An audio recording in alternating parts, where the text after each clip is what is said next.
Bienvenue dans Proteinology, le podcast qui traite des différents aspects autour des protéines, les aspects nutritionnels, technologiques et scientifiques. Je reçois des chercheurs qui sont experts de leur domaine. Nous décortiquons leurs travaux, discutons de leurs trouvailles et questionnons les aspects qui sont connus ou moins connus. Je mets également un point d'honneur à vulgariser la science pour que ça soit accessible au plus grand nombre. Bienvenue dans mon podcast, je suis Salia Belaïd.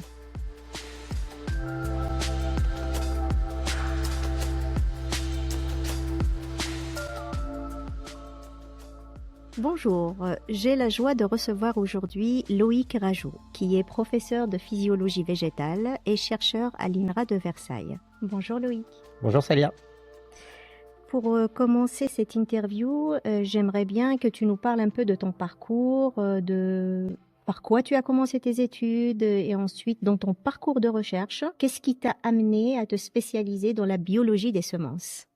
Alors, je vais redémarrer assez loin, puisque j'ai commencé mes études aux Antilles, en Guadeloupe. Passionné par les sciences du vivant au sens large, la biologie, l'environnement, l'écologie, avec des liens familiaux autour de l'agriculture. Donc, j'ai fait des études de biologie. Je suis un biologiste plutôt fondamentaliste, on va dire, avec une première partie de mon parcours aux Antilles. Ensuite, je suis parti à l'université de Poitiers, où je voulais faire des approches à des échelles plutôt cellulaires et moléculaires, donc avec une licence et un master à l'époque, en biologie cellulaire et moléculaire, chez les végétaux et chez les animaux. Et très vite, en fait, la sensibilité production végétale est arrivée, avec une spécialisation à l'université de Pau en valorisation et en protection des cultures agricole, avec une idée des métiers qui était encore assez large pour moi à l'époque. Avant d'avoir une expérience à Lyon, chez un industriel agrochimiste, où j'ai découvert des aspects alliant à la fois la chimie, la biologie et les intérêts de l'agriculture. Ce qui m'a conduit à faire une thèse CIFRE sur des thématiques très spécialisées qui tournaient autour des graines et de leur capacité germinative et leur capacité à mobiliser leurs ressources protéiques et énergétiques pour pouvoir croître. Voilà, donc, et après cette thèse, j'ai eu la chance de réussir un concours AgroParisTech en tant que maître de conférence en 2007 et de passer professeur AgroParisTech en 2018. Voilà, donc ça a été un parcours assez riche dans plusieurs environnements, avec des centres d'intérêt à la fois aux Antilles, puis dans la région Poitevine ou dans le sud de la France, assez diverses.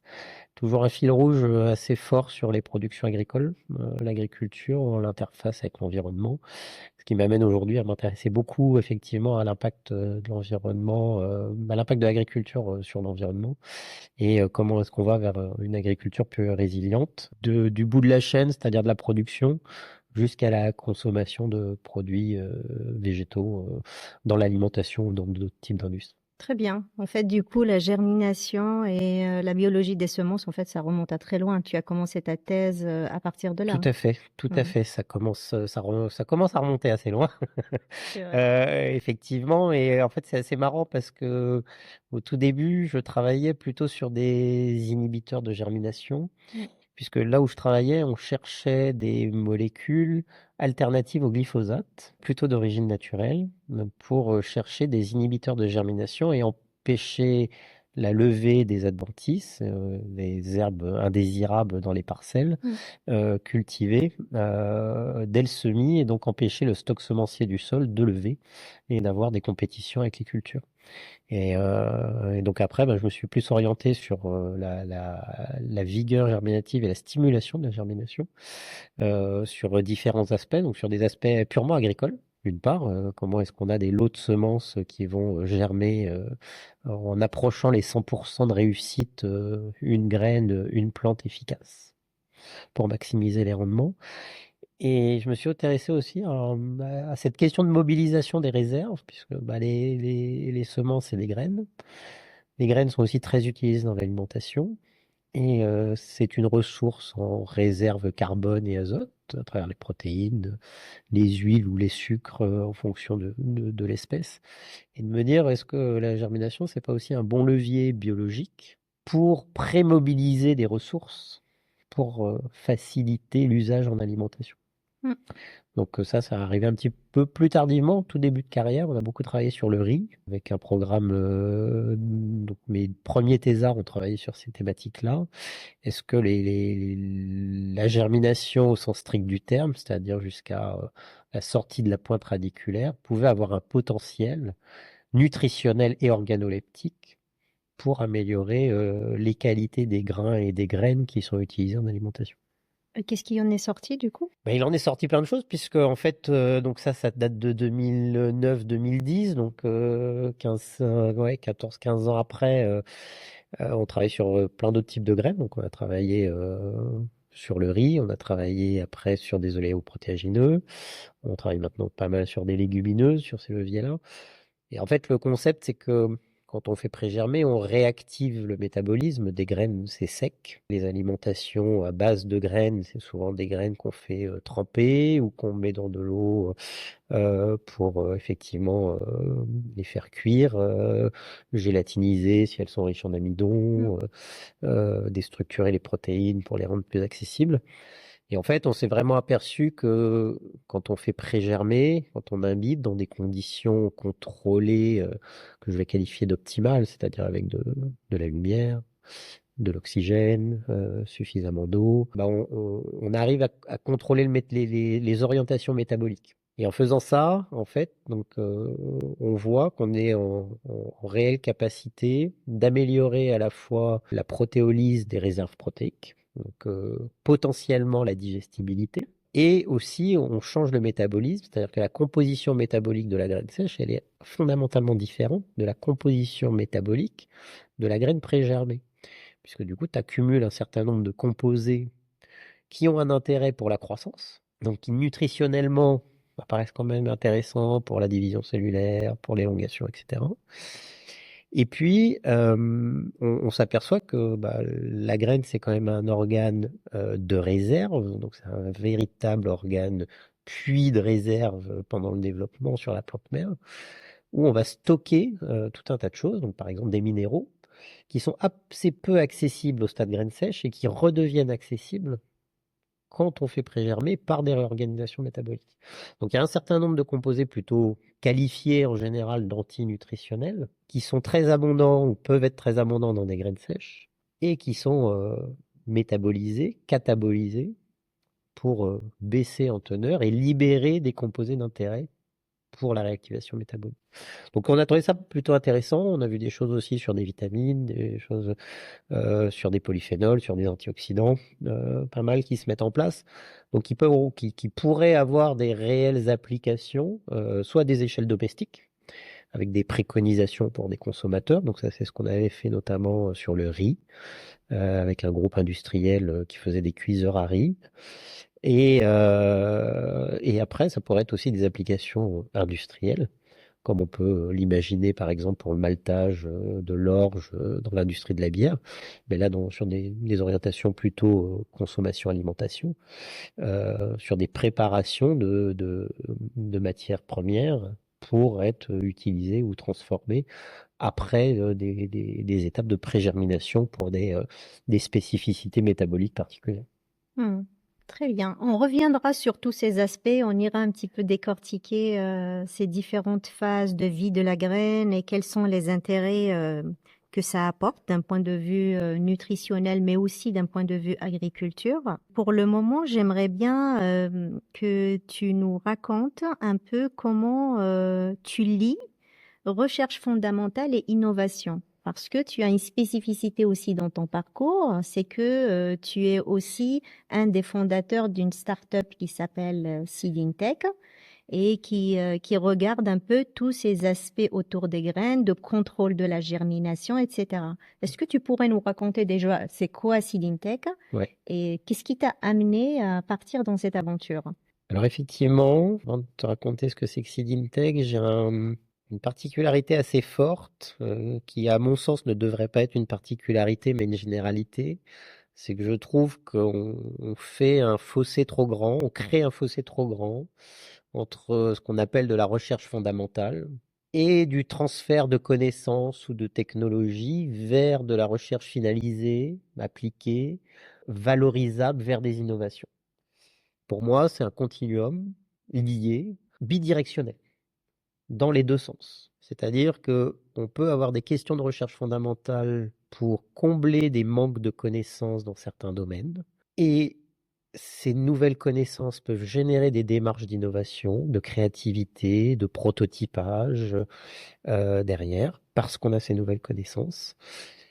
Et inversement, on peut avoir des demandes de besoins marchés, de besoins industriels, de besoins consommateurs, de besoins environnementaux, de besoins de santé, pour dire ah mais on ne sait pas comment ça marche, et que la recherche fondamentale se réapproprie des sujets qui peuvent effectivement répondre à des besoins. Donc ça, c'est une particularité. J'ai toujours eu cette sensibilité en moi de dire, bah, j'ai pas envie de faire le fossé ou la séparation entre le fondamental et l'application et l'innovation. Donc effectivement, dans mon parcours, j'ai essayé de lier ça. Ça vient peut-être aussi de l'environnement dans lequel j'ai fait ma thèse, donc dans un grand groupe industriel associé à un labo très fondamentaliste du CNRS, où effectivement il y avait déjà beaucoup de liens entre les deux, entre des questions de connaissances pure et dure, sans savoir à quoi ça peut servir, et des questions derrière d'innovation et à quoi les connaissances peuvent servir pour venir soutenir l'innovation, et en quoi des démarches d'innovation peuvent alimenter des questions de recherche fondamentale où il y a des manques complets de savoir. Et donc j'ai toujours eu cette démarche de lier du partenariat déjà entre des partenaires privés qui ont des préoccupations de marché, de positionnement, de compétitivité, avec des partenaires académiques qui ont des questionnements de recherche fondamentale, de publication, de champs d'activité aussi innovants. On peut appeler ça aussi de l'innovation. C'est pas de la vraie innovation au sens où il n'y a pas d'application derrière, mais c'est des choses où il n'y a rien, où on ne connaît pas du coup des champs disciplinaires complets. Et donc j'ai eu la chance pendant mon parcours d'avoir un doctorant qui s'appelle Frédéric Chauffour, qui au cours de ses années de thèse avec moi a été très sensibilisé à cette démarche-là. Il avait un sujet de thèse extrêmement fondamental. Son sujet de thèse portait sur la régulation du recrutement des ARN messagers par les ribosomes pour synthétiser des protéines dans les graines. Et donc de savoir comment les ribosomes sélectionnaient des populations d'ARN pour synthétiser certaines protéines et pas d'autres. Et en fait, Frédéric a très vite compris que effectivement ces connaissances-là pouvaient conduire à des applications pour trouver des conditions de germination, des traitements de semences qui pouvaient stimuler le potentiel de croissance de la plantule et réguler effectivement les performances de germination. Et au cours de sa dernière année de thèse, il m'a dit bah, je me vois bien aller vers une aventure plutôt de valorisation, peut-être vers un brevet, peut-être vers une création d'entreprise. Et encore une fois, je veux dire que j'ai de la chance. On est dans un très très bel environnement sur Paris-Saclay. On a un écosystème d'innovation avec des incubateurs, avec une SAT, avec des grandes écoles, avec des instituts académiques, avec des entreprises. Et on a bénéficié de cet écosystème d'innovation de Paris-Saclay pour déposer un projet de maturation à la SAT Paris-Saclay qui a été soutenu. La Fondation AgroParisTech nous a soutenus. Et on est rentrés tous les deux dans une aventure entrepreneuriale. On a construit une équipe et en 2021, on a créé Seedintech. Donc, il y a une petite entreprise qui fait du développement à façon pour des clients plutôt semenciers, de traitement de semences par amorçage de germination pour maximiser les performances de germination. Donc, je reviens toujours à l'idée, dans certaines filières agricoles, une graine achetée, c'est une plante efficace. Et donc, on s'autorise le minimum possible de pertes de semences achetées. Il y a certains marchés où la valeur de la semence peut être très importante. Voilà, donc effectivement, pour moi, le lien est fort. Je continue dans cette démarche-là à associer le va-et-vient entre recherche fondamentale et innovation, avec tous les intermédiaires qu'il peut y avoir de recherche appliquée, de recherche finalisée, avec des frontières qu'on essaye de mettre mais qui n'ont pas toujours de sens. Et ça dépend de la manière dont on pose les questions et des finalités que l'on veut. Donc aujourd'hui, je pense que c'est un vrai continuum. Je pense aussi qu'en France et en Europe, on a un très bel écosystème de recherche et d'innovation, soutenu par la Commission européenne. Il y a beaucoup de soutien pour développer des projets qui vont lier de la recherche académique et des finalités avec des entreprises, avec des réseaux, avec des consommateurs, parce qu'ils doivent aussi participer à ces démarches participatives. Et je suis très sensible effectivement dans le monde de la recherche au sens large, à essayer de faire participer le maximum de partenaires, d'intermédiaires, avec des points de vue qui peuvent être très variables. Et pour être, ce que je l'ai dit, je suis très fondamentaliste à la base. Il faut absolument qu'on sorte la tête du guidon des labos et qu'on s'ouvre. Et inversement, peut-être que dans l'industrie, il faut sortir la tête de l'usine et revenir au microscope pour regarder l'infiniment petit. Donc, j'insiste sur le va-et-vient. Pour moi, c'est pas monodirectionnel. On part pas du fondamental à l'innovation. C'est vraiment un échange et c'est aussi une culture, hein, de s'acculturer collectivement dans les environnements dans lesquels on évolue. Pour aller répondre à des besoins. Il y a des besoins environnementaux, il y a des besoins sociétaux, il y a des besoins économiques, il y a des besoins de compétitivité. Et en fonction de son champ disciplinaire, on se positionne. Voilà.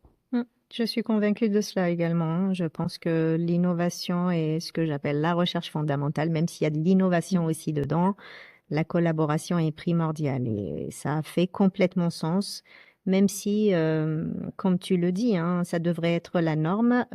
Aujourd'hui, ça ne l'est pas, mais peut-être qu'on va y arriver et que ça se développe quand même de plus en plus, hein, avec des projets à long terme où on voit de réelles collaborations entre la recherche et l'industrie, par exemple. Donc, pour Yep. cet aspect, je ne me fais pas trop de soucis. Maintenant, j'aimerais bien qu'on entre un petit peu dans le vif du sujet. Et j'ai lu dans certaines de tes publics, effectivement, comme tu l'as dit, hein, tu t'intéressais à ces différentes phases de la vie d'une graine et notamment aux protéines. Et j'aimerais bien que tu nous expliques pourquoi est-ce que les protéines sont si importantes dans la vie d'une graine en fonction de la phase de cette vie-là. Alors, je dirais que les protéines, c'est ce qui porte les fonctions biologiques. Effectivement, on a tous un patrimoine génétique, les plantes, les hommes, les animaux, les micro-organismes. Et la finalité de l'expression de ce patrimoine génétique, donc de ces gènes, c'est des protéines fonctionnelles qui assurent des fonctions dans les cellules, dans les organes, dans les individus. Donc, moi j'ai une formation plutôt de biologiste, biochimiste des protéines. Alors, je m'excuse, j'ai un petit peu de condescendance vis-à-vis de l'ADN en disant que de l'ADN, finalement, c'est ni plus ni moins qu'une molécule inerte, chargée négativement, hydrophile, facile à extraire et qui porte le patrimoine. Mais c'est relativement statique puisqu'on a le même ADN dans toutes les cellules. Par contre, en fonction de la cellule, on n'a pas les mêmes gènes qui s'expriment. Et donc, là où le génome et l'ADN devient intéressant, c'est quand il devient dynamique. Et quand il va donner des spécificités à des cellules, à des organes, à de la différenciation, à des adaptations à l'environnement, au stress, à des réponses à des médicaments, etc., etc. Et donc, la finalité, l'intermédiaire, c'est l'ARN, mais l'ARN, a priori, il a peu de fonctions, ou pas de fonctions. Ce qui est vraiment fonctionnel, c'est quand tu arrives à des protéines fonctionnelles. Et donc, très vite, moi, je me suis intéressé à cette biochimie des protéines un peu complexe, en caractérisant, grâce à la génomique, je suis quand même reconnaissant vis-à-vis des gènes et des génomes, grâce au séquençage des génomes, à la connaissance des génomes, on a pu caractériser des protéines, et notamment l'ensemble des protéines de cellules ou d'organes, ce qu'on appelle des protéomes. Donc l'ensemble des protéines. Et donc on a des technologies aujourd'hui qui nous permettent de couvrir dans un tissu ou dans un type cellulaire plusieurs milliers, voire on approche aujourd'hui une dizaine de milliers de protéines qui peuvent être présentes.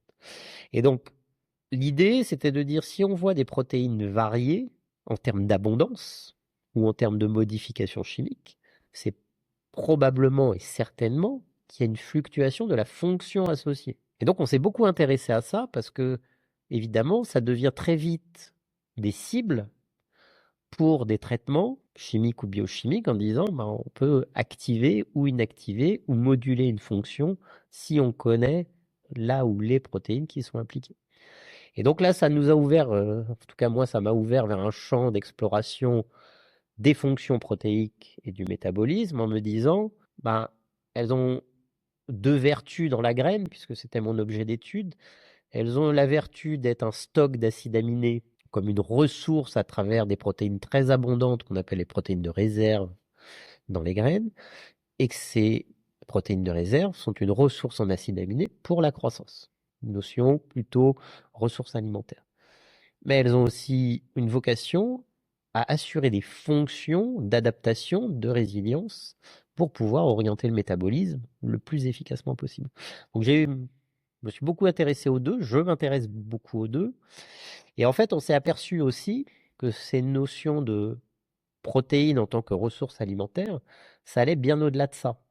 Puisque quand une protéine est mobilisée pour aller pêcher des acides aminés, la digérer et redonner des briques élémentaires pour refaire des nouvelles protéines, on s'aperçoit que la digestion, elle n'est pas complète, elle est parfois partielle, et il peut y avoir des fragments intermédiaires de protéines, plus petits, qu'on appelle des peptides, et on s'est aperçu que ces peptides ont aussi des fonctions.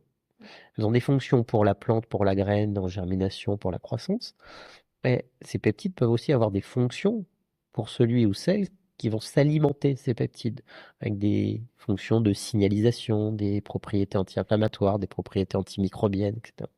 Donc ça a ouvert pour moi un champ d'exploration de recherche fondamental pour comprendre les fonctions et du coup de recherche finalisée et d'innovation pour savoir est-ce que ce potentiel biologique de bioactivité des protéines, des peptides ou des acides aminés pouvait avoir des champs d'application dans l'industrie, dans l'alimentation, dans la protection des cultures comme antimicrobiens, dans la santé derrière.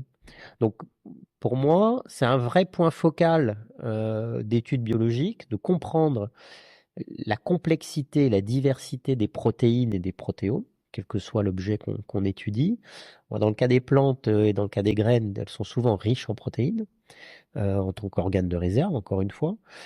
Mais on s'aperçoit qu'il n'y a pas une protéine, il y a plusieurs milliers, voire dizaines de milliers de protéines qui ont des fonctions différentes et dont on peut exploiter parfois le potentiel en fonction de ce qu'on recherche derrière. Donc ça reste et ça restera, je pense, jusqu'à la fin de ma carrière, un point important en termes de compréhension, de définition aussi de la notion de qualité. On parle souvent dans le grand public, dans la presse, dans l'industrie, dans la recherche, de la qualité des protéines, de la qualité des protéines végétales. Comment est-ce qu'on définit cette qualité? Elle est souvent définie par la finalité et l'application qu'on veut en avoir. Et je pense que c'est important qu'on décline la qualité sous différents aspects qu'il peut y avoir en termes d'application. J'ai vu effectivement dans certaines de vos études que vous vous étiez attardé sur ces aspects de qualité et notamment sur l'oxydation des protéines. Vous aviez regardé un peu comment est-ce que l'oxydation des protéines qui arrive au niveau même de la graine peut impacter l'efficacité de la germination, etc. Est-ce Ouais. que vous pourriez nous dire quelques mots par rapport à ça? Ouais. Déjà, c'est quoi l'oxydation d'une protéine? Oui. Alors une protéine, c'est une chaîne d'acides aminés, ce qu'on appelle une chaîne polypeptidique. Donc parmi la vingtaine d'acides aminés protéiques, c'est structuré. Et ces protéines, en fait, elles sont exposées à un environnement cellulaire ou à un environnement climatique, et donc sont sous l'effet de pressions extérieures, diverses et variées. On vit dans un environnement oxydant, oxygéné, et donc toute matière est oxydable à des degrés plus ou moins forts, et on s'est aperçu qu'effectivement certains acides aminés étaient plus sensibles à des mécanismes d'oxydation que d'autres, et que ces mécanismes d'oxydation pour la plupart, étaient des mécanismes irréversibles. L'idée, c'est que si un acide aminé est oxydé, il perd sa fonction d'acide aminé protéique. Donc sa valeur nutritionnelle devient nulle. Ça veut dire qu'il ne peut plus rentrer dans une chaîne Il ne protéique. peut plus rentrer dans une chaîne protéique puisqu'il ne sera pas pris en charge pendant la traduction par les ribosomes et par les ARN de transfert, et donc il perd sa notion de déficience nutritionnelle. Et donc, l'oxydation étant irréversible sur ces acides aminés-là, il y a des formations de groupements un peu complexes qu'on appelle des groupements carbonyles. Et donc, la seule vocation des acides aminés carbonylés, c'est d'être dégradés après. Ce dont on s'est aperçu dans les graines, c'est que quand le niveau d'oxydation des protéines est trop bas, les graines restent en dormance, elles ne germent pas. Elles ne meurent pas, elles sont complètement vivantes, mais elles ne germent pas. Il faut un niveau d'oxydation suffisant pour qu'elles puissent déclencher leur mécanisme de germination. Et évidemment, si le niveau d'oxydation est trop élevé, elles reperdent leur capacité à germer et à croître. Donc ça nous a beaucoup turlupiné l'esprit sur comment finalement c'est régulé ce curseur entre trop peu d'oxydation, trop d'oxydation. On est dans un environnement oxygéné, donc oxydant. Et l'idée, c'était de se dire, ok, mais finalement, nutritionnellement, la notion de qualité, elle est très dépendante de ce niveau d'oxydation. Par exemple, la lysine est un acide aminé oxydable, très bien. Si j'ai 100% des lysines oxydées chez une protéagineuse, une légumineuse, un pois, ça veut dire qu'au niveau alimentation, j'aurai les acides aminés, mais j'aurai un manque en acides aminés, lysine assimilable dans cette matrice alimentaire. Donc ça m'a amené effectivement à me dire, c'est vrai qu'on parle assez peu dans le monde de la nutrition et des protéines, des modifications chimiques, ce qu'on appelle nous les modifications post-traductionnelles, que peuvent endurer les protéines pendant les processus biologiques, voire même pendant des process industriels de transformation, de cuisson et autres. Et donc on s'est intéressé à ça. Ça fait partie des sujets finalement qui restent encore assez peu explorés aujourd'hui. On a mis un peu le doigt dedans, mais on a juste mis le doigt. Et je pense qu'on pourrait aller plus loin parce que derrière, ça peut créer aussi des fonctionnalités. Peut-être qu'il y a aussi des vertus positives, gustatives. Par exemple, sur les cuissons, on sait qu'on a des mécanismes d'oxydation qui ont lieu sur les protéines et qui peuvent provoquer effectivement des perceptions organoleptiques un petit peu différentes. Donc il y a cette notion-là. Et puis il y a quand même une notion de toxicité. On sait que les acides aminés carbonylés, en grande quantité, peuvent générer des effets cytotoxiques, donc des explosions d'espèces radicalaires oxygénées, et donc créer par eux-mêmes des nouvelles oxydations dans des cellules ou chez des personnes qui peuvent consommer ces protéines en grande quantité. Donc le simple message que je peux avoir sur ça, c'est juste être vigilant sur le fait que le niveau d'oxydation de la matière de base, la matière première, ne soit pas trop élevé pour ne pas avoir des protéines trop dégradées par oxydation. En plus, elles ont tendance à s'agréger, les protéines oxydées, donc à créer des agrégats. Donc derrière, en termes de process, en termes de digestibilité, ça peut vraiment avoir un impact. Donc on a mis le doigt dedans il y a quelques années. C'est un sujet compliqué en termes de recherche fondamentale parce que c'est de la biochimie quand même assez lourde, assez difficile à caractériser encore aujourd'hui en termes de degré d'abondance proportionnellement, combien de ma fraction protéique est oxydée. Ça reste des choses qui ne sont pas presse-bouton. Donc on est vraiment dans une démarche encore de recherche plutôt labo, mais on voit bien que ça peut avoir effectivement des impacts sur certaines applications nutritionnelles directes ou sur certains procédés industriels. Très bien. Et par quelle technique, par quelle voie vous arrivez à avoir ce degré d'oxydation des protéines? Alors, nous, on a travaillé beaucoup avec la purification des protéines oxydées avec des anticorps dirigés. Donc, en fait, les groupements carbonyles qui se forment sont très sensibles à des groupements chimiques qu'on appelle des hydrazines. Et en fait, on peut dériver le groupement carbonyle et ensuite purifier les protéines carbonylées et faire le ratio entre la fraction purifiée et la fraction totale. Donc, comme par ce biais-là, on a une idée. On peut même avoir cette information-là par type de protéine. D'accord. Par exemple, si tu as, je sais pas, une protéine de type hydrolase, tu sais qu'elle est sensible à la carbonylation, à l'oxydation. Tu peux la quantifier globalement avec un anticorps. Tu peux purifier la fraction carbonylée et faire le ratio pour cette hydrolase-là et te dire, ben, j'ai 5% ou 80% de la protéine qui est carbonylée. Donc ça, c'est une manière de faire. Ce qu'on aimerait, c'est aller vers des approches plus orientées spectrométrie de masse pour avoir une finesse de quantification un peu plus forte. L'inconvénient qu'on a, c'est comme elle s'agrège dans les extractions, les purifications, on a encore un biais assez important entre ce qu'on arrive à extraire et à purifier de la matrice globale initiale. Donc, on n'est pas complètement satisfait en fait des développements méthodologiques. On a fait un petit peu de spectrométrie de masse avec un laboratoire suédois et puis avec un laboratoire sur le plateau de Saclay, sur les protéines carbonylées. Mais les résultats n'étaient pas complètement satisfaisants parce qu'on voit qu'on a des biais dus au phénomène d'agrégation. Voilà. Oui, effectivement. Enfin, l'agrégation ou la solubilité des protéines en général est une sacrée limite dans toute leur caractérisation. Alors, soit on travaille en conditions complètement dénaturantes, Oui. et donc là, effectivement, on met beaucoup de détergents. Mais si on veut être sur des conditions un peu moins dénaturantes pour aller pêcher effectivement des structures, des choses comme ça, on est un peu plus limité. Oui.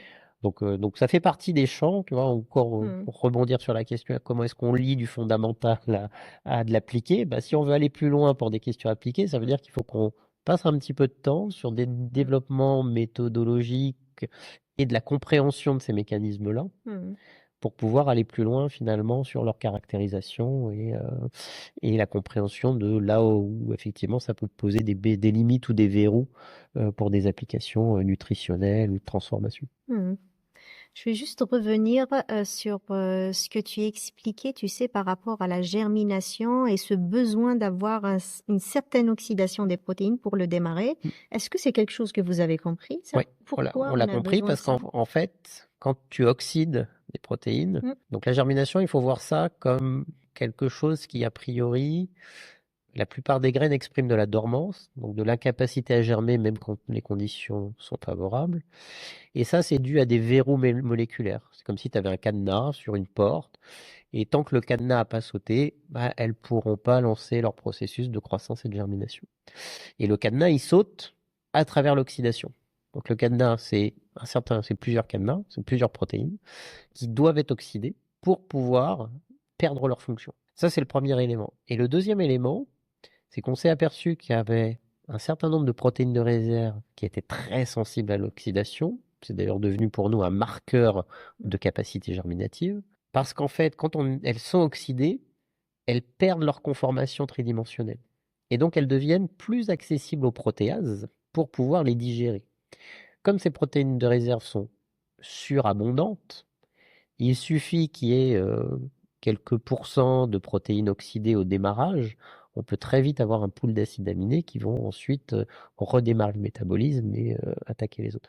Donc en fait, la perte de conformation tridimensionnelle permet une meilleure accessibilité des protéases qui viennent couper les protéines de réserve et donc faciliter leur digestibilité pour le redémarrage métabolique.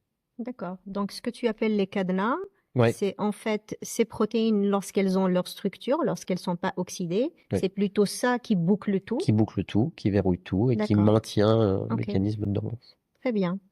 Et là, tu as évoqué les protéines de réserve qui sont très sensibles à l'oxydation. Si tu les compares aux autres protéines, aux enzymes, enfin toutes celles qui sont actives dans la graine, elles ont du coup une sensibilité moindre à l'oxydation? Plus forte. Plus forte. Ouais. Les protéines de réserve, en fait, on a fait un papier il y a quelques années où on pose l'argument qu'en fait, elles servent de tampon moléculaire vis-à-vis des oxydations. Elles sont tellement abondantes, mais quand je dis tellement abondantes, c'est-à-dire qu'on a plus de 70% de la fraction protéique, c'est des protéines de réserve dans une graine sèche pour certaines espèces. elles sont tellement abondantes que les premiers mécanismes d'oxydation ont lieu sur ces protéines et ça préserve finalement d'autres protéines minoritaires en abondance, mais hyper importantes au niveau métabolique et au niveau fonctionnement cellulaire. Donc, elles servent un peu de bouclier en étant très abondantes, donc elles sont très sensibles. Et du coup, quand elles sont oxydées, si tu remets de l'eau, les protéases, elles cherchent les protéines de réserve déstructurées et pas trop compactées, et elles viennent et elles les coupent.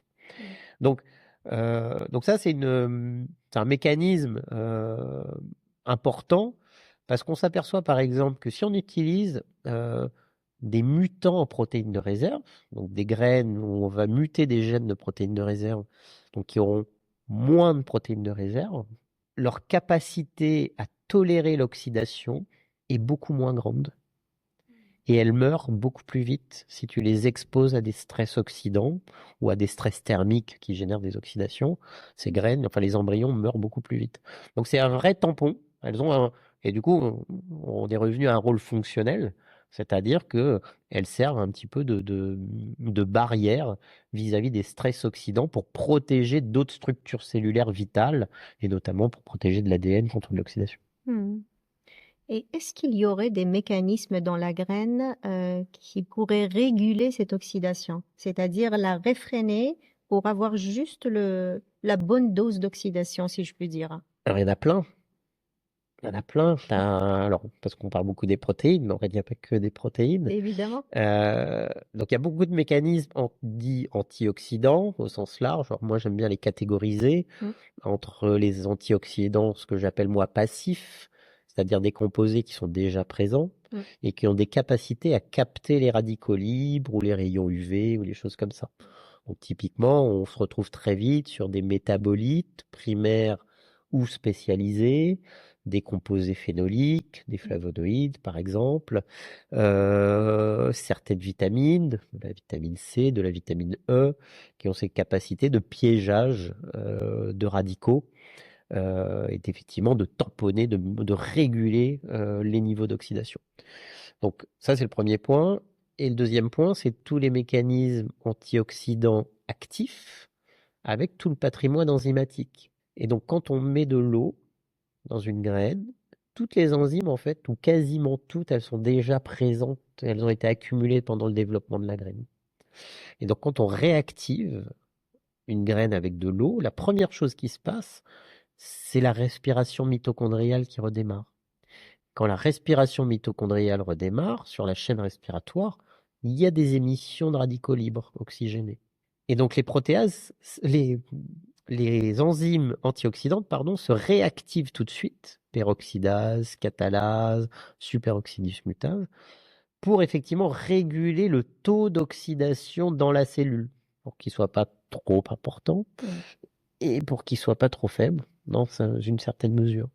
Et donc, du coup, effectivement, tu as cette double combinaison, donc ce qui est une biologie un peu compliquée parce que l'oxydation, on sait que c'est très dépendant de l'environnement. C'est très dépendant du statut physiologique, et même chez un homme, une femme, un animal, une bactérie, une levure, c'est très contrôlé, très régulé. Mais dans les graines, effectivement, comme c'est un organe qui passe d'un état déshydraté, sec, très vite à un état complètement imbibé dans un métabolisme hyperactif, il faut des systèmes de contrôle et de verrou des radicaux qui provoquent des oxydations. Et donc, il y a cette bivalence entre des systèmes actifs enzymatiques et des systèmes irrités du développement à travers une diversité de métabolites primaires ou secondaires, spécialisés, qui ont des activités antioxydantes. Très bien. Et en fait, au-delà de ces aspects de germination, de dormance, j'ai lu aussi que vous vous étiez intéressé avec ton équipe à tous les aspects de défense de la graine. Oui.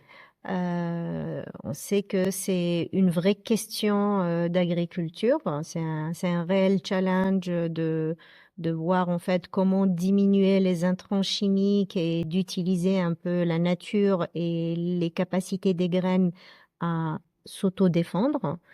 Est-ce que tu pourrais nous expliquer d'une manière succincte comment est-ce qu'une graine est capable de se défendre par rapport à des stress biotiques ou abiotiques? Alors, la graine, c'est la descendance de la plante mère. Donc, si tu assimiles ça à une femme qui attend un enfant, une partie de son immunité à cet enfant dépend de l'immunité de la mère.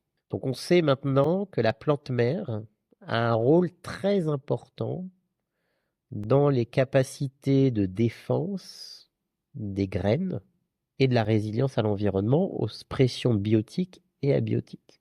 On sait aussi que ces mécanismes de défense, ils sont complètement différents de ceux qui sont décrits pour des feuilles ou pour des structures végétatives classiques. Ce qui n'est pas complètement étonnant finalement, si on se ramène à cette relation que peut avoir un bébé en gestation avec sa mère.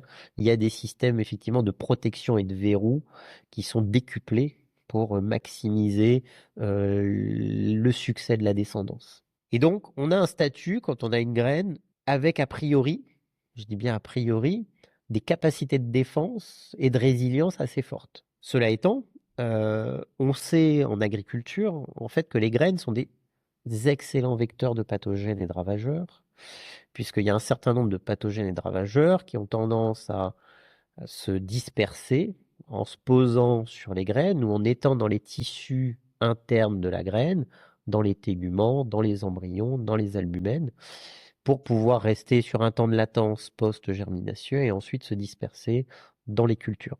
Donc ce qui est un vrai problème, puisque aujourd'hui, il y a un certain nombre de niveaux de contrôle réglementaire pour s'assurer que les graines soient saines au moment de la commercialisation, pour éviter des épidémies et des dispersions de pathogènes ou de ravageurs à travers le vecteur graine. Donc, il y a eu pas mal de travaux qui visent effectivement à un peu mieux comprendre la transmission des pathogènes ou des ravageurs de la plante mère à la graine et à la descendance. Et puis de travaux aussi pour savoir comment est-ce qu'on s'affranchit de graines potentiellement contaminées avec des méthodes de désinfection, des méthodes de stérilisation pour éliminer des pathogènes de surface ou des couches externes tégumentaires. Donc ça pose quand même un certain nombre de problèmes en agriculture. Il y a des pathogènes importants chez la tomate, par exemple, avec des bactéries ou des virus qui sont dispersés. Il y a des problèmes importants sur les céréales, avec notamment des fusarioses qui peuvent se transmettre par le grain, qui peuvent avoir des effets d'ailleurs dans la production de grains derrière pour l'alimentation, puisque aussi certains pathogènes, notamment fongiques, ont des capacités d'invasion des grains et des graines avec des productions notamment d'alcaloïdes. Et ces alcaloïdes, dans l'alimentation, sont complètement indésirables et peuvent provoquer des effets sur la santé humaine assez importants. Donc c'est quelque chose qui est très... où on a des points de vigilance très forts. La protection des cultures, telle qu'elle est définie aujourd'hui, utilise beaucoup de produits phytopharmaceutiques, ce qu'on appelle des pesticides, fongicides, insecticides. Et on peut dire que sur les 30-40 dernières années, les cultures principales ont été relativement préservées d'infections majeures par les graines à travers effectivement une protection phytopharmaceutique assez forte. On est dans un contexte environnemental, sociétal, réglementaire aujourd'hui où on souhaite sortir des produits phytopharmaceutiques, donc il y a un regain d'intérêt sur les mécanismes moléculaires et cellulaires qui confèrent les défenses des graines, des embryons, des jeunes plantules vis-à-vis des pressions biotiques et de redécrire finalement quels sont ces mécanismes, comment ils sont régulés, est-ce qu'ils sont inductibles, non inductibles, systémiques, non systémiques, et comment est-ce que ces mécanismes-là, effectivement, peuvent être augmentés dans des programmes de sélection ou d'amélioration des plantes pour finalement réduire l'usage des produits phytopharmaceutiques et avoir des graines malgré tout en bonne santé dans les descendants, soit pour produire de la semence pour les agriculteurs, soit pour produire des grains et des graines pour l'alimentation humaine ou pour de la transformation alimentaire ou non alimentaire. Très bien. Et dans cet axe-là, avec ton équipe, vous avez découvert aussi des peptides antimicrobiens qui étaient sécrétés au cours de la germination. Est-ce que tu penses que ce type de peptide peut avoir une application directe en agriculture? Donc ça, c'est notre sujet du moment. C'est notre surprise aussi de recherche fondamentale, de dire, ah, mais pourquoi, quand une graine germe, dans les toutes premières heures après imbibition, quand je dis dans les toutes premières heures, c'est au bout de 2 heures, 4 heures, 6 heures, il y a énormément de petites protéines ou de peptides qui sont sécrétés dans l'interface entre la graine et l'environnement. À quoi ils servent? Il y en a plein. Aujourd'hui, on en a identifié un certain nombre qui ont des activités antimicrobiennes contre des pathogènes végétaux. On pense qu'il y a un vrai potentiel à trouver, à identifier des peptides avec des activités qui pourraient même aller sur d'autres types de pathogènes animaux ou humains. Donc on a une phase de criblage en fait où on doit progresser. Et derrière, sur les applications, pour nous, c'est une vraie base en fait de molécules d'origine naturelle, plus que d'origine naturelle, bio-inspirées par la graine elle-même, pour enrichir peut-être des traitements de semences en augmentant le pool de ces peptides pour protéger les graines vis-à-vis d'attaques pathogènes ou ravageurs du sol au moment de la levée. Et donc, l'idée, ça serait éventuellement de remplacer des produits phytopharmaceutiques artificiels par des peptides. L'avantage du peptide, c'est que finalement, il est dans une quantité qu'on va contrôler. Ils ont des doses efficaces extrêmement faibles, en tout cas ce qu'on voit au laboratoire. Et puis, ils sont complètement biodégradables, puisqu'il y a une fois qu'ils ont réalisé leurs actions, ils peuvent aussi être métabolisés par d'autres micro-organismes envers lesquels ils n'ont pas d'action antimicrobienne. Et donc, leur rémanence dans l'environnement est relativement faible. Donc, on réfléchit aujourd'hui, donc on lance un certain nombre de programmes de recherche aujourd'hui sur la valorisation des peptides végétaux et en particulier des peptides de graines pour des applications agricoles, mais on ne se ferme pas la porte sur d'autres applications, donc qui pourraient être aussi en agriculture pour trouver peut-être des nouveaux antibiotiques sur les élevages d'origine peptidique végétaux, puisque c'est aussi une base de l'alimentation animale, d'une part, et puis peut-être de la valorisation dans le monde de la santé humaine. Est-ce que tu penses, du coup, tu sais, cette mode de manger des graines germées, du coup, ça aurait un intérêt en fait nutritionnel, hein? Ouais, avec le point de vigilance que j'ai sur qu'est-ce que le grand public appelle une graine germée. Qu'est-ce qu'une graine germée? Voilà, qu'est-ce qu'une graine germée? Je pense que dans le visuel de la plupart des personnes à qui je parle, quand on parle de graines germées, on parle d'une jeune pousse qui commence à être verdoyante, à faire de la photosynthèse, à avoir un petit système racinaire. Et donc, on est plus sur de la jeune plantule. Alors pour moi qui suis physiologiste strict de la graine, on n'est plus sur de la graine, on est sur de la jeune pousse en croissance depuis longtemps. Et pour avoir cette jeune pousse, il te faut plusieurs jours. En fait, il faut compter minimum 4, 5 jours, 6 jours. Et faire germer des graines dans des endroits, dans des milieux domestiques ou industriels, dans des conditions très contrôlées, en minimisant le risque de développement de pathogènes alimentaires, c'est pas forcément évident. Il y a eu des cas par le passé, dans les années 2009-2010, où des graines de soja, des jeunes pousses de soja, ont fait les titres des journaux avec des graines germées contaminées à la listeria, contaminées par Escherichia coli et autres. Effectivement, si tu fais germer des graines de légumineuses à 25 ou à 30 degrés, avec de l'eau, avec de la lumière, pendant 5 jours, 6 jours, 7 jours pour avoir des jeunes pousses, tu as aussi les conditions idéales pour faire croître des pathogènes alimentaires potentiels. Donc moi, je suis très vigilant sur l'utilisation ou la germination, notamment en milieu domestique, de graines sur des temps longs. Par contre, sur des temps courts, ce que j'appelle un temps court, c'est moins de 24 heures, on peut espérer avoir des potentiels d'intérêt nutritionnel ou organoleptique tout en minimisant le potentiel de croissance de pathogènes alimentaires. Donc, on voit, on le fait assez souvent, et comme les graines, pendant ces phases-là, relarguent beaucoup d'antimicrobiens, finalement, le contrôle des populations microbiennes se fait relativement bien. Dans les expériences qu'on a pu mener, on a trouvé presque jamais de croissance de pathogènes spécifiques. On voit des augmentations importantes de biomasse microbienne, mais c'est souvent une biomasse qui est préalablement déjà associée à la graine. Donc on peut gagner 1 log, 2 logs, 3 logs parfois de biomasse microbienne, mais on n'a jamais vu d'augmentation de pathogènes alimentaires sur des pas de temps jusqu'à 24 heures. Donc il y a probablement un contrôle de la graine et aussi des communautés associées, puisqu'il y a des micro-organismes dans les tissus qui sont non pathogènes, des micro-organismes commensaux qui sont là, qui sont installés, qui ont coévolué probablement pendant le développement de la plante mère.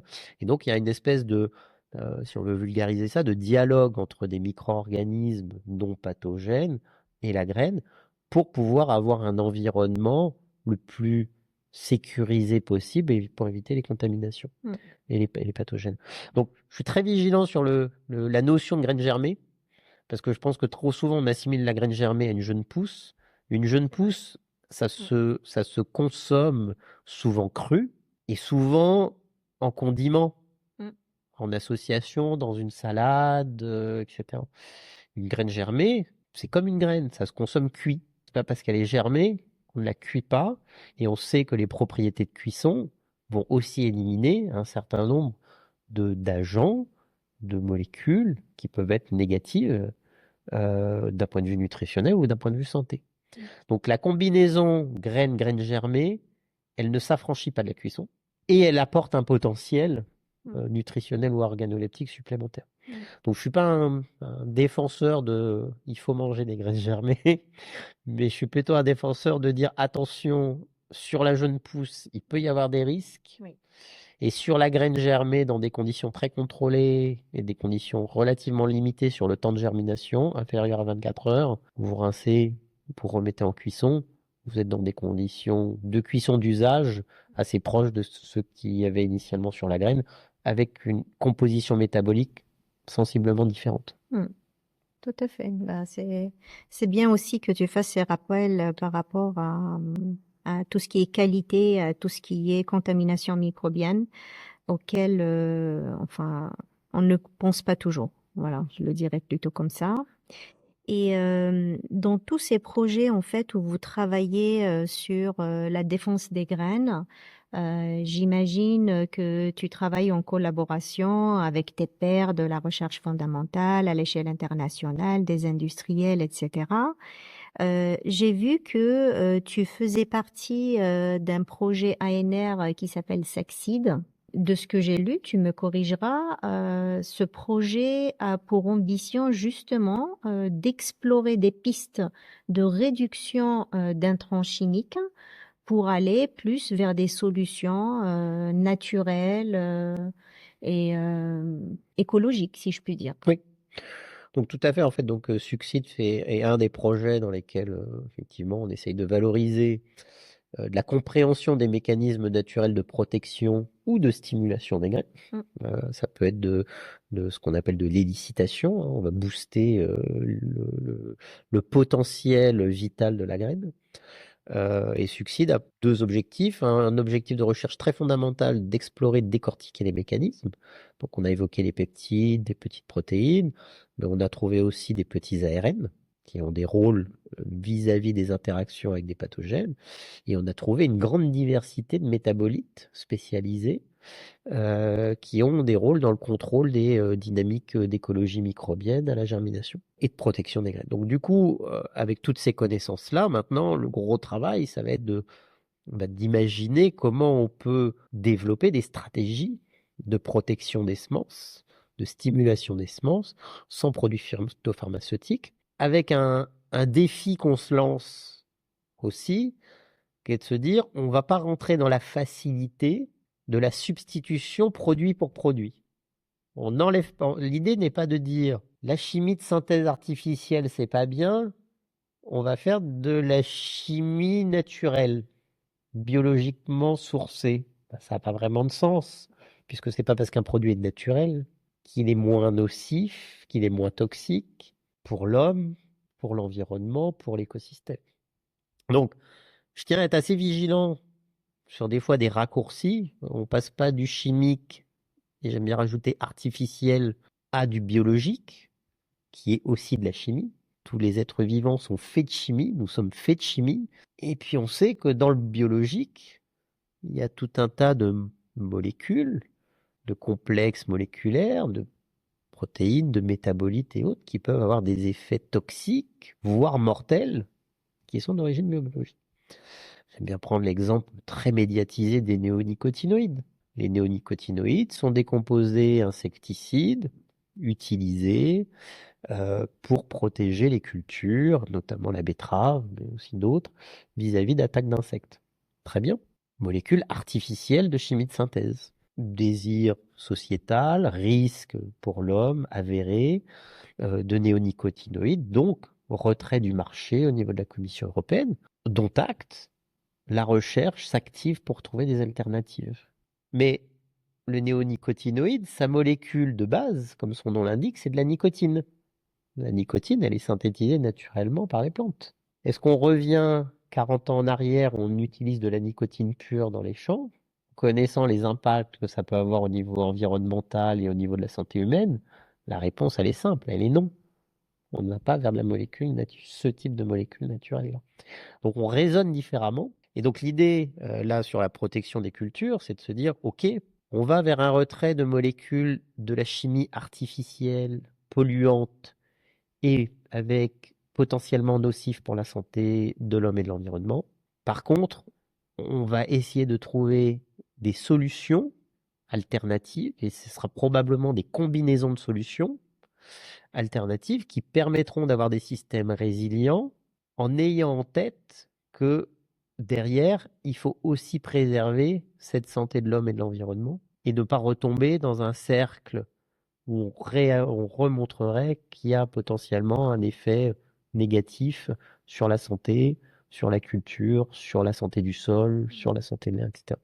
Donc, donc voilà, donc le défi c'est ça, c'est de sortir d'une logique produit pour produit, sortir d'une logique produit tout court, rentrer dans une logique solution, probablement solution combinée, multiple, autour de la semence, et puis rentrer aussi dans un système intégré en faisant finalement tout le cycle de graine à graine d'une culture, avec des moyens de protection qui seraient raisonnés et qui seraient bio-inspirés par rapport déjà au capital de défense de la culture elle-même, donc de la génétique qui est au champ, à la parcelle, et puis comment de manière parcimonieuse on amène des solutions biologiques qui viennent vraiment amener une protection quasiment personnalisée sur la parcelle cultivée.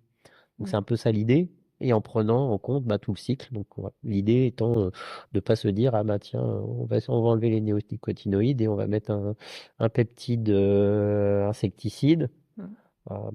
Oui, mais on peut déjà présager, si on fait ça, que dans quelques années, ce peptide insecticide, il pourrait avoir des effets nocifs sur la santé. Oui, en effet. Et est-ce qu'il y a déjà des publications sorties de ce projet? Donc il y a des publications, plutôt des publications de recherche fondamentale. Alors comme dans tout type de transfert de savoir, de connaissances, de technologie, il y a quand même une partie de protection intellectuelle.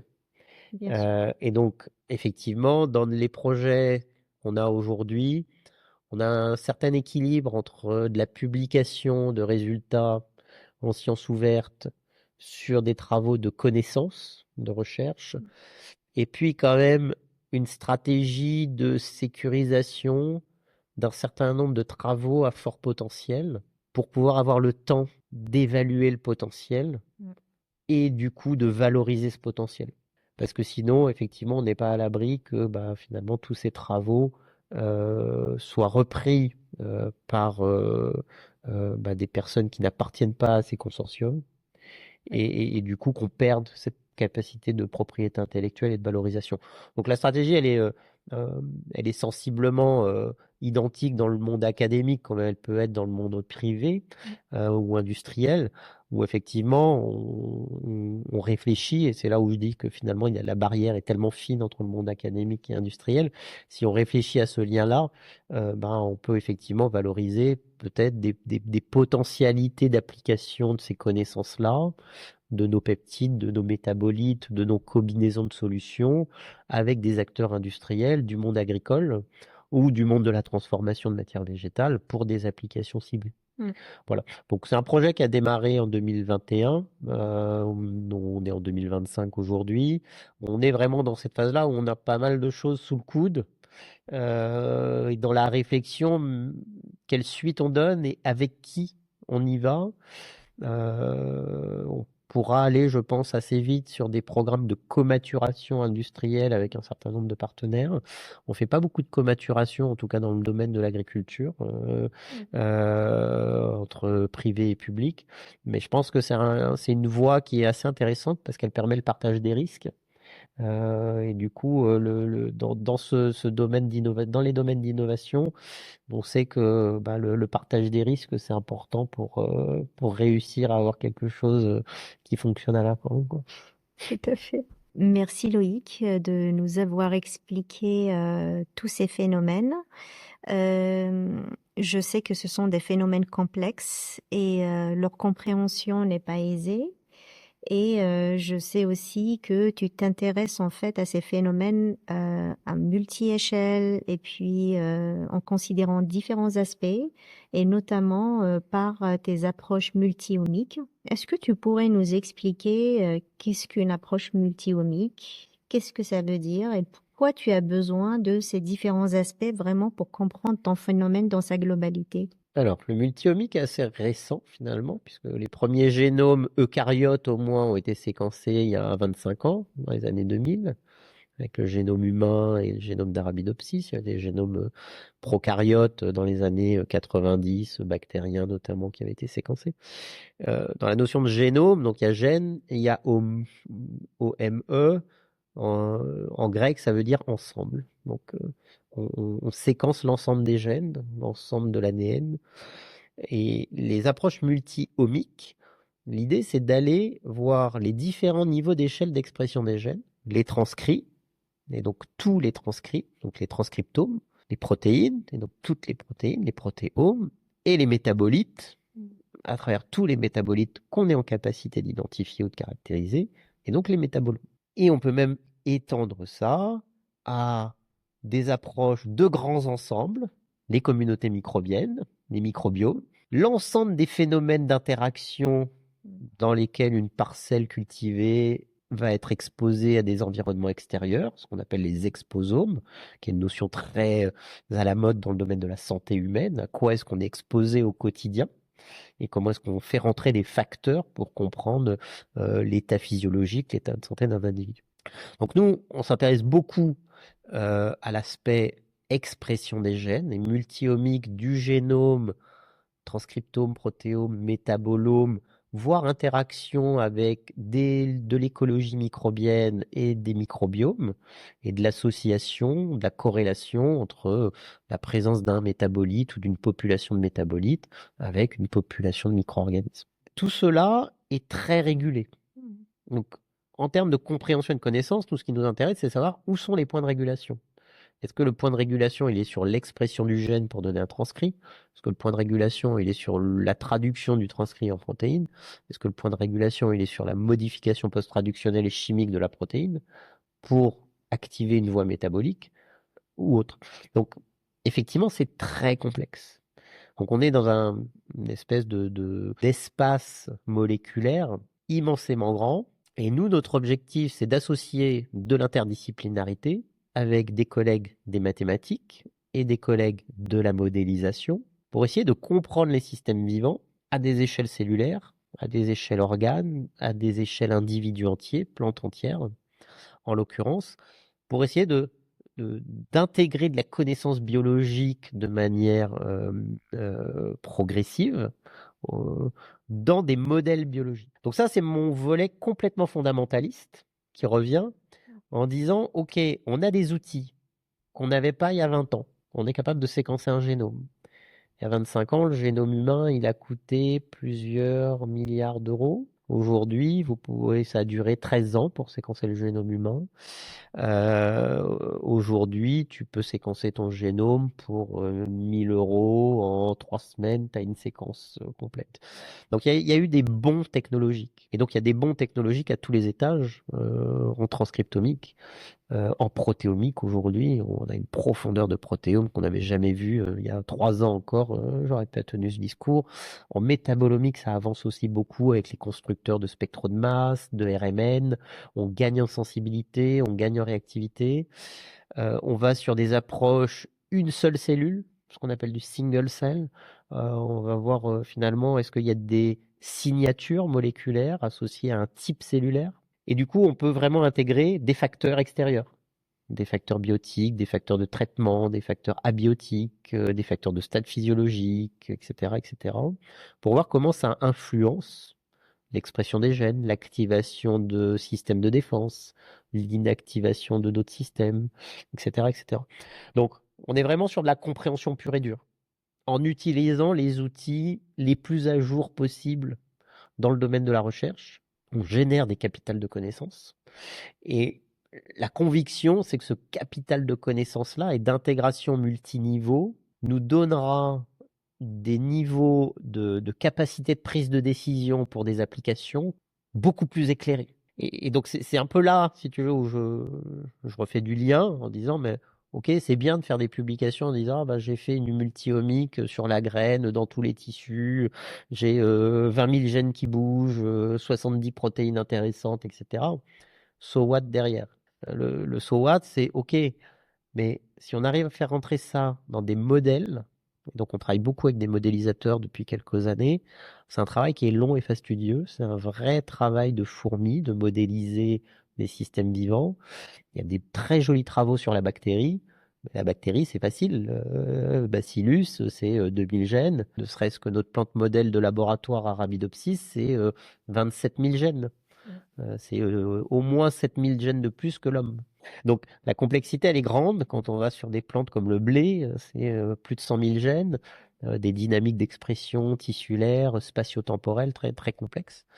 Donc moi, ma conviction, elle est là. C'est que ces connaissances-là, si on arrive à les modéliser et à faire des prédictions sur des caractères spécifiques, on sera beaucoup plus éclairé sur la manière de valoriser ces connaissances en fonction des besoins qui seront exprimés par la société, par l'environnement, par des approches politiques, par des industries derrière.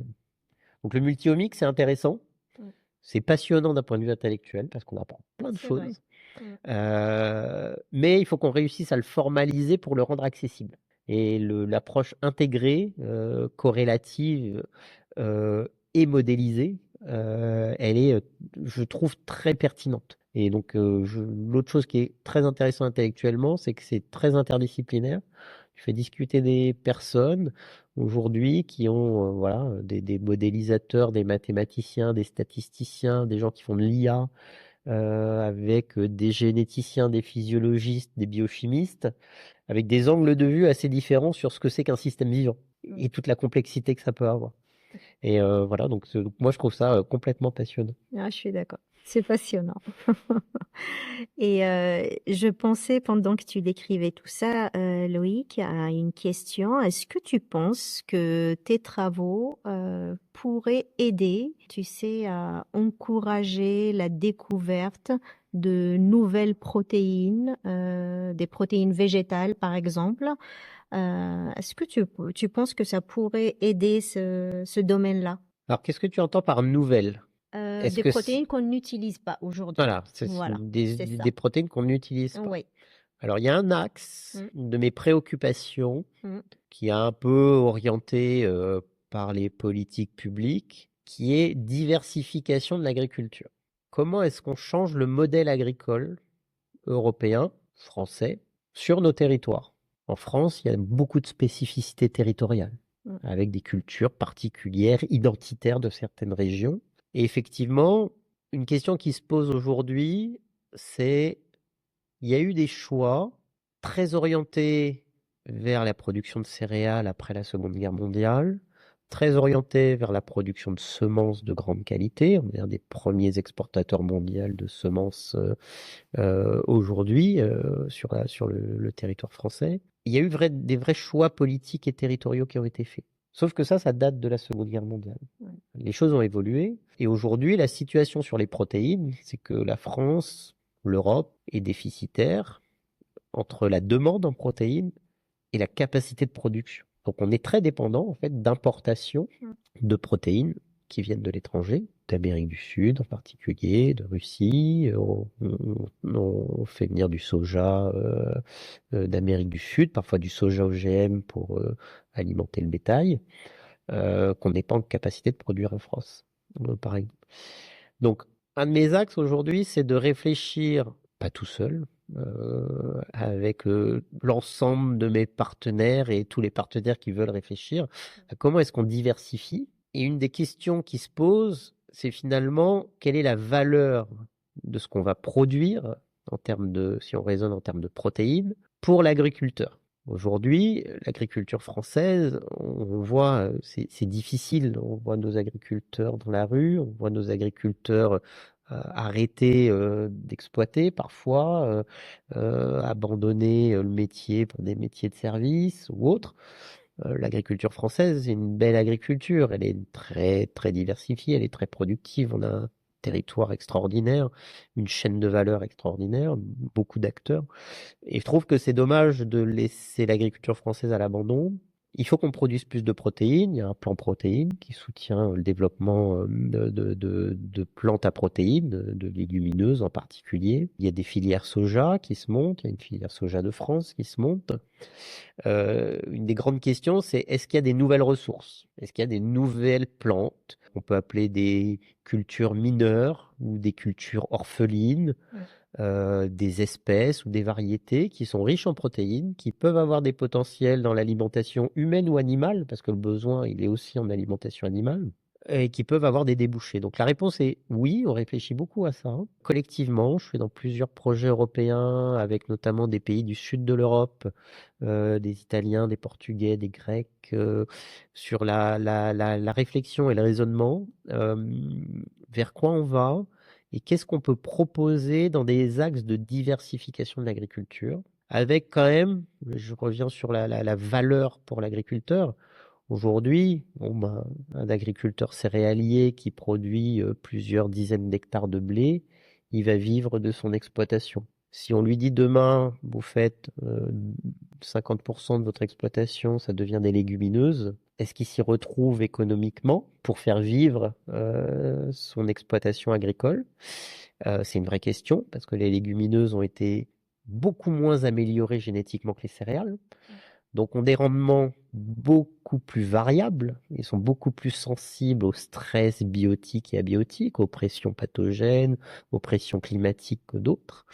Et donc, ma conviction, c'est qu'il y a deux niveaux. Il faut qu'on identifie des nouvelles espèces végétales riches en protéines, en nouvelles protéines avec des fonctionnalités nutritionnelles, alimentaires ou autres, et qu'on mette des forces d'amélioration et de sélection derrière avec des obtenteurs qui vont croire, qui vont faire le pari de dire dans 10 ans, on aura des surfaces et on aura une chaîne de valeur et on aura des filières. Aujourd'hui, il y a le soja un peu, il y a un peu de sorgho, il y a des choses qui commencent à émerger. Nous, on mise sur certaines cultures, par exemple le niébé, qui est une plante légumineuse cultivée plutôt en Afrique de l'Ouest, très consommée dans ces régions-là. Il y a une diversité génétique assez large existante. Est-ce qu'il y a un potentiel à cultiver ce type de plante en Europe, en France, dans quelle région, pour quel type d'agriculture et pour quel débouché derrière? Donc la réponse à ta question, sans ambition particulière, c'est oui, on espère trouver des nouvelles sources, mais ça doit rentrer dans un ensemble très intégré et du coup, effectivement soutenu par toute une chaîne de valeur avec des politiques, avec des investisseurs, avec des industriels, avec de la formation aussi et de l'acculturation des jeunes générations, des enfants. Moi, mon fils est en lycée hôtelier et quand je lui parle de Niébé, il sait pas de quoi je lui parle. Donc on voit, on regarde, il dit ah oui, tiens, il y a des recettes, on peut goûter. Ah tiens, c'est bon. Ah bah pourquoi pas? Où est-ce qu'on en trouve? Ah bon, on n'en produit pas en France. Est-ce qu'on peut en produire? Et donc on peut créer à la fois avec l'amont, la production, et avec l'aval, la demande, quelque chose de relativement intégré, mais on ne pourra pas tout faire. Donc il faudra faire des choix, et il faut que ces choix soient quand même guidés un peu par la société, par les consommateurs, par les industriels, et puis par les politiques et les investisseurs. Parce qu'on a beau dire, on a beau se dire, bon ben, on se bat pour l'agriculture, pour l'environnement. Quand on veut monter des filières, je ne vois pas comment économiquement on peut soutenir des nouveaux développements si on n'est pas suffisamment convaincant pour qu'il y ait des gens qui prennent le risque de dire on va investir dans vos filières. Voilà, donc c'est un peu une vision assez loin de mon domaine de prédilection de simple biologiste, mais qui est une vision très transverse en se disant, ok, on va y aller, mais on va y aller groupé avec tout l'ensemble de la chaîne de valeur et avec des facteurs internes sur la linéarité, mais aussi avec des acteurs externes qui viendront effectivement accompagner ces transitions vers une augmentation de la capacité à produire des protéines pour des débouchés assez spécifiques. Écoute, merci. Je trouve ça formidable déjà qu'il existe des collaborations aussi matricielles que ça, parce que je suis d'accord avec toi, il n'y a pas qu'un seul levier. Il faudrait qu'on avance tous ensemble. Et j'ai hâte du coup de voir ce que ça peut donner. Et on arrive à la fin de notre échange, Loïc. J'ai 5 petites questions auxquelles j'aimerais une réponse très courte. Donc, si tu es prêt, on peut y aller. Vas-y, on enchaîne. Allons-y. Une protéine sous-estimée. La Rubisco. Un mythe sur les protéines que tu aimerais déconstruire. Les protéines végétales sont de mauvaise qualité. Qui tu aimerais entendre sur mon podcast? Qui j'aimerais entendre sur ton podcast? Julien de Normandie. Bien.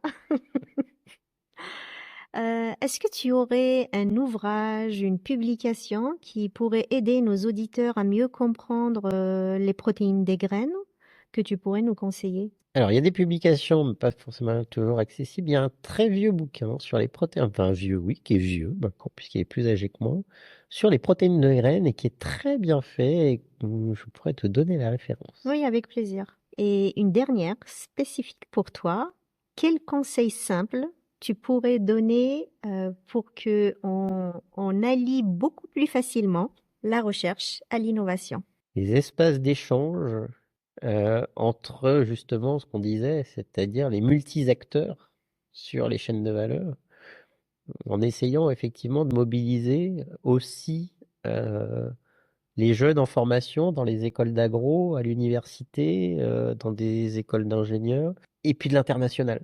C'est toujours super riche d'avoir des points de vue dans des pays qui peuvent être pas très loin, qui peuvent être voisins, mais où finalement la notion de production végétale, de consommation d'aliments à base de protéines végétales et autres, peut être complètement différente.